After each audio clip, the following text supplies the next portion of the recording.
Assalamualaikum student, we have started obstetric lecture in which we have already discussed about the labor definition, the labor diagnosis, the stages of labor, and then we discussed about the anatomy of the female pelvis. Then we discussed about some important terminologies related to the labor, and now we are going to discuss about the fetal skull and the changes occurring in the fetal skull bone during the labor as well as the normal physiology of the labor.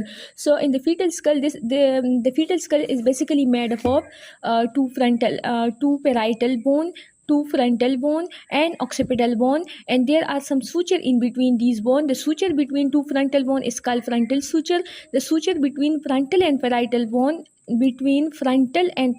bone is called coronal suture, whereas the suture between the two parietal bone is called the sagittal suture, whereas the suture between the occipital bone are called lambdoid suture. And there are two fontanelle in the fetal skull bone, anterior fontanelle and posterior fontanelle. Anterior fontanelle basically formed by the fusion or the junction of the frontal suture, coronal suture, and sagittal suture, while the posterior fontanelle is formed by the junction of the sagittal suture as well as the lambdoid suture.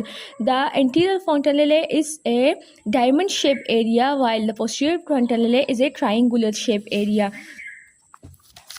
There are basically these sutures are membranous suture, and these suture between the frontal bone, the suture is called the frontal suture. Between the parietal bone is called the sagittal suture. Between the frontal and parietal is called the coronal suture, and between the occipital is called the lambdoid suture. There are two fontanelle, anterior fontanelle and posterior fontanelle. Anterior fontanelle is also called bragma.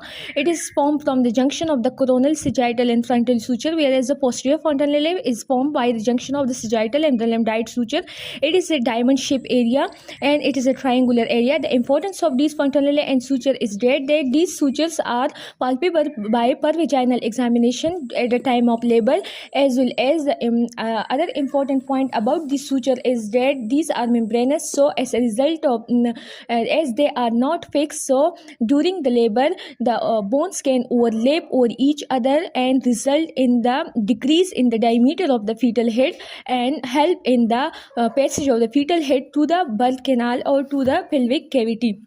And this overlapping of the parietal bone over the frontal and the occipital bone is called moulding, and as a result of moulding the diameter of the fetal head decreases, due to which it easily passes through the birth canal. When will severe moulding occur? When severe moulding occur or moulding occur very early, it is a bad sign. It's mean that there is either obstructed labor or capillopelvic disproportion. Now what is capillopelvic disproportion? Capillopelvic disproportion is basically mismatch between the fetal head and the maternal pelvis. There is a mismatch between the head and the maternal pelvis.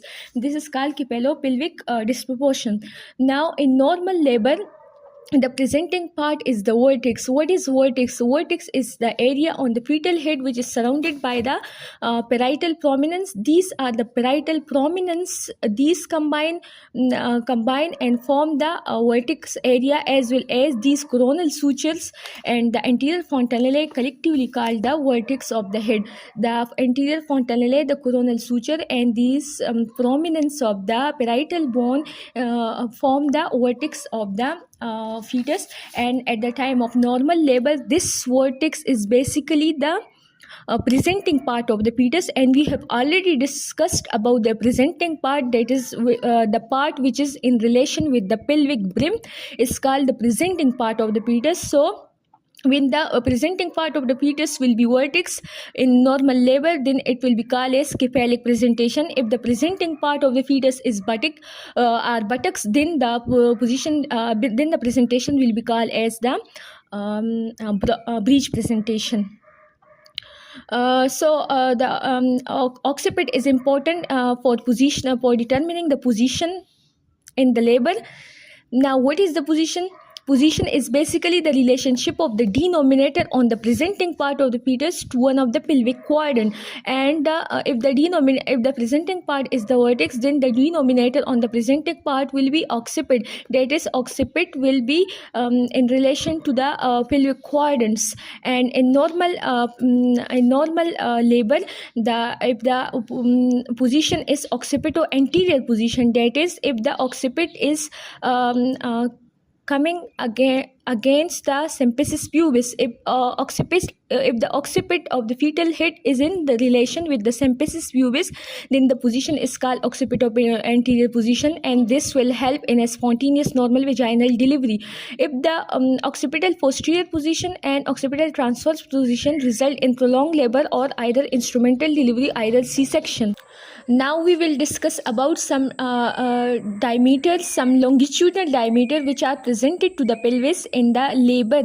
We have discussed that the fetal head, the widest part of the fetal head, basically present at the time of labor to the pelvic brim and to the edges of the pelvic inlet, and this process is basically called engagement. Now there are different diameter which present in to the pelvis at the time of labor, and these diameter basically depend on the attitude. And what is attitude? Attitude is basically the degree of flexion and extension of the fetal head.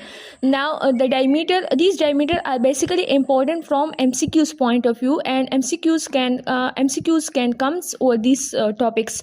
Suboccipitobragmatic diameter. What is suboccipitobragmatic diameter? It is basically measured from the suboccipital region to up to the bragma. This is the suboccipital region, and if we measure the diameter from this region up to the anterior fontanelle, which is called the bragma, the diameter is called suboccipito diameter, and it is the smallest diameter, that is about 9.5 centimeter. And this suboccipito in this suboccipito pragmatic diameter, the head will be well flexed.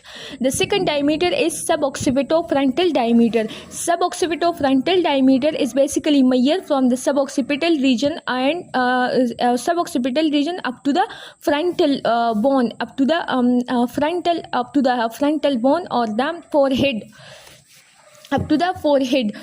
This is basically measured from the suboccipital region to the prominence of the forehead, and this is 10 centimeter, and in this diameter the head is not well flexed. And occipitofrontal diameter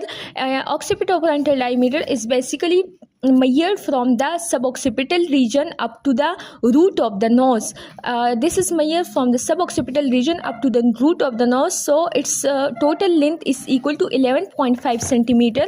The occipitofrontal is in this position, in this diameter, the head will be extended, and it is measured from the root of the nose to the part of the frontal prominence of the forehead, and it is 11.5 centimeter. Now what is meant to vertical diameter? It is the largest diameter, and it is basically measured from the chin.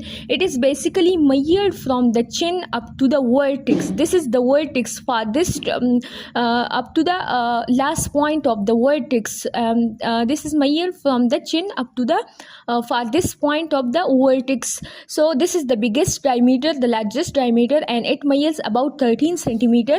And this diameter result in brow presentation, and brow presentation is very it can result in difficult labor actually. Now what is submento bragmatic diameter? Submento bragmatic diameter is measured below the chin to the anterior forehead, and it is 9.5 centimeter. It results in face presentation. Now from below the chin, if we measure from below the chin to the bragma, to the anterior fontanelle, this will be the submento bragmatic diameter. Submento below the chin, submento bragmatic diameter from below the chin up to the bragma, and this is about 9.5, that is short, but in this case